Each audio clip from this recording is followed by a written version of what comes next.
Imaginez la Mecque du stand-up. Non, pas New York, pas Los Angeles, pas Londres, Riyad. Cet automne, la capitale saoudienne accueille le plus grand festival de comédie du monde.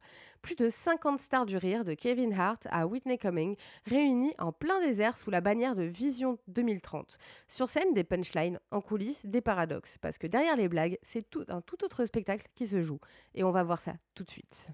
Pour over the facts, stir in some shade. Cappuccino and croissant, where culture tastes strong. Sip the truth, bite the lies, and keep the sugar gone. Cappuccino and croissant, breakfast for your brain. Cappuccino and croissant, where culture tastes strong. Sip the truth, bite the lies, and keep the sugar gone.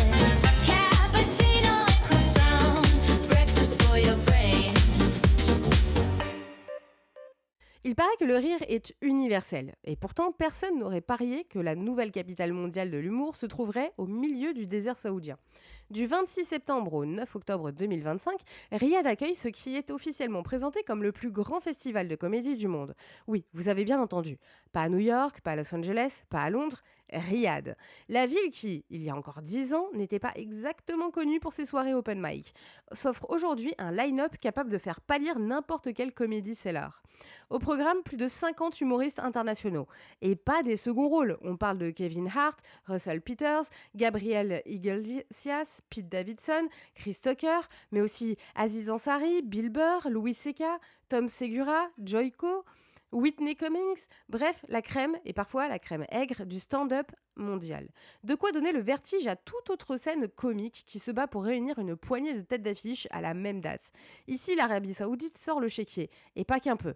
Le festival est organisé par l'Autorité générale du divertissement, GEA, sous l'égide du fameux programme Vision 2030, la vitrine de la diversification culturelle et économique voulue par Mohamed Ben Salman.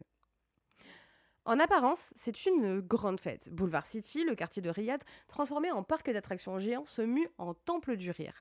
Des milliers de spectateurs attendus, des shows calibrés pour le streaming, des billets qui s'arrachent déjà comme des petits pains. Sur le papier, c'est une victoire éclatante pour la diplomatie culturelle saoudienne. Après la Formule 1, la boxe, les concerts pop, voilà que le royaume veut devenir QG mondial du stand-up. Et pour une industrie du divertissement américaine en crise, difficile de refuser un contrat qui se chiffre à plusieurs millions par performance.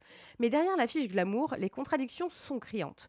Car comment concilier la liberté corrosive du stand-up, ce genre qui prospère précisément sur la critique et puissante, la satire sociale et les tabous, avec un État dont les violations des droits humains restent au centre de toutes les critiques internationales. Voilà tout le paradoxe du Riyadh Comedy Festival. Une vitrine flamboyante pour montrer un visage moderne, mais financé par un régime qui n'a rien d'un comique de stand-up. Et certains humoristes n'ont pas tardé à tendre le bâton pour se faire battre. Tim Dillon, par exemple, a été épinglé après avoir plaisanté publiquement que les Saoudiens le payaient assez pour qu'il ferme les yeux. Oui, littéralement, la punchline est révélatrice. Pour beaucoup, l'événement cristallise la tension entre opportunisme financier et compromission éthique. Derrière chaque vanne se cache une question. Jusqu'où peut-on rire quand le cadre même de l'événement incarne ce qu'on dénoncerait ailleurs? C'est ici que l'affaire devient fascinante, car ce festival n'est pas un alignement de stars, c'est une expérience de soft power, à ciel ouvert. Comme la Coupe du Monde au Qatar ou l'exposition universelle à Dubaï. L'événement sert à repositionner Riyad sur la carte mondiale du divertissement, mais contrairement au sport, l'humour n'est pas neutre. Impossible de filtrer toutes les blagues, d'empêcher totalement les punchlines qui dérangent. On imagine déjà la tension dans les coulisses. Combien de vannes sur la royauté saoudienne seront autorisées? Quel degré de satire sur les mœurs locales passera à la rampe? Et surtout, que feront ces humoristes quand leurs blagues, retransmises à l'international, résonneront autrement que sur scène? Pour le public, le paradoxe est aussi une attraction en soi. Voir Kevin Hart faire un set dans une ville qui, il y a encore quelques années, n'accueillait pas de cinéma public, c'est déjà un numéro de stand-up grandeur nature. Le contexte devient la blague. Le simple fait que cet événement ait lieu crée une tension ironiquement permanente.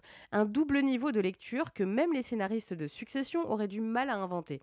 Et c'est peut-être là que réside la vraie portée culturelle de ce festival. Au-delà des millions dépensés et des têtes d'affiche clinquantes, le Riyadh Comedy Festival pose une question dérangeante. L'humour est-il soluble dans la diplomatie culturelle?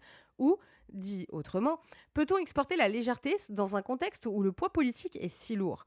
Les spectateurs riront bien sûr, mais ce rire-là sera teinté de malaise de second degré involontaire. En 2025, il y a quelque chose de presque surréaliste à voir Riyad se proclamer capitale mondiale du stand-up. Ce n'est pas seulement un festival, c'est une mise en scène de contradiction, un exercice de communication mondiale qui veut faire croire que le rire est un pont universel. Et peut-être qu'il l'est, mais un pont peut aussi masquer un gouffre. Alors oui, Riyad Comedy Festival sera gigantesque, inédit, saturé de stars, mais il restera surtout un miroir déformant, celui d'un monde où on achète des blagues comme on achète des stades, où le rire devient une monnaie diplomatique. Et quand le rideau tombera, il restera une question que même le plus grand humoriste aura du mal à tourner à la dérision. Qu'est-ce qui est vraiment drôle ici? Les vannes ou le contexte qui les rend possibles?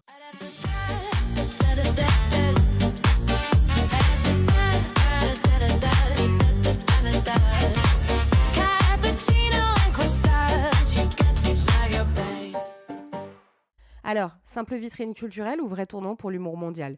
Dites-moi tout de vos réflexions en commentaire. Le Riyad Comedy Festival ne fait pas que vendre des billets, il vend une image. Et force à se demander si le rire peut être libre quand il devient diplomatique.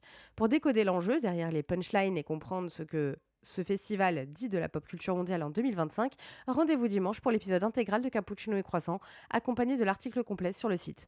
Et d'ici là, restez branchés sur mes Expresso Shots, abonnez-vous au podcast et suivez-moi sur les réseaux sociaux pour du contenu court, intense et impossible à digérer sans un café serré. Allez, salut!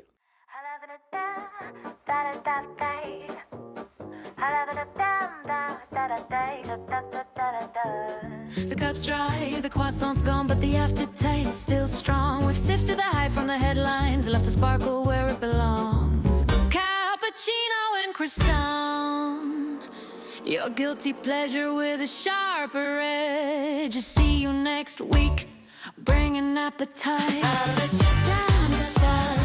future taste that